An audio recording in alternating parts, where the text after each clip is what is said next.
محترم ناظرین کرام، میرے اسلامی بھائیوں، دوستوں اور میری پیاری ماؤں اور بہنوں، آپ کے سوالوں کے جوابات سماعت فرمائیں۔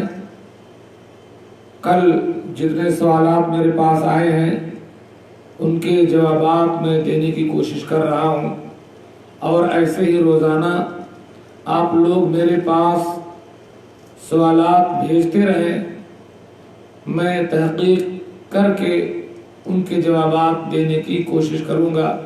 ایسے ہی تمام علماء سے سوالات کیا کریں۔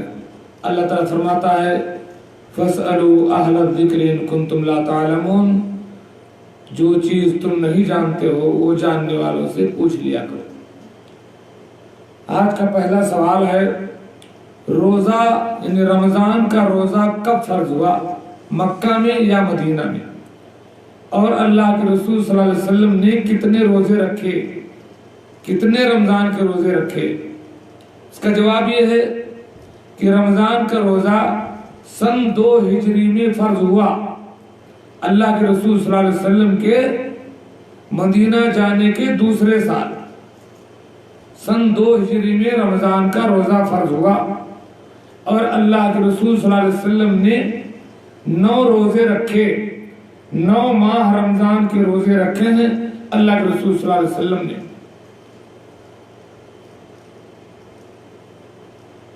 صام رسول اللہ صلی اللہ علیہ وسلم رمضان 9 سنین، اللہ کے رسول صلی اللہ علیہ وسلم نے رمضان کے 9 روزے رکھے، لأنه فرض فی شعبان من سنة الثانیہ من الہجرہ، اس لیے سن 2 ہجری شعبان کے مہینے میں سن 2 ہجری میں یہ رمضان کا روزہ فرض ہوا۔ وتوفی رسول اللہ صلی اللہ علیہ وسلم فی شہر ربیع الاول سنة 11 من الہجرہ، اور 11 ہجری ربیع الاول میں اللہ کے رسول کا انتقال ہو گیا۔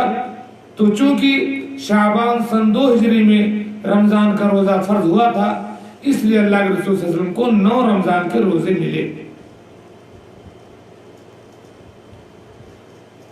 دوسرا سوال ہے، ساتھی پوچھتے ہیں کہ اس آرام دہ زمانے میں جبکہ بسوں میں سفر کرو تو مکیف،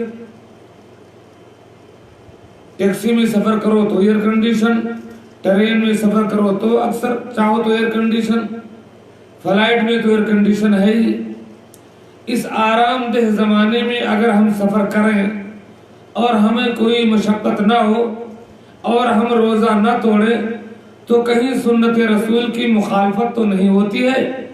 علیکم السلام ورحمۃ اللہ۔ اس کا جواب یہ ہے کہ اللہ تبارک و تعالیٰ فرماتا ہے وَإِن كُنتُمْ مَرِيضًا أَوْ عَلَىٰ سَفَرٍ فَعِدَّةٌ مِّنْ أَيَّامٍ أُخَرَ، اگر تم بیمار ہو یا سفر پہ ہو تو چاہو تو روزہ توڑ دو اور بعد میں روزہ رکھو۔ تو اجازت ہے دونوں، اللہ کے رسول صلی اللہ علیہ وسلم سے دونوں ثابت ہے، آپ نے روزہ رکھا بھی ہے سفر میں اور نہیں بھی رکھا۔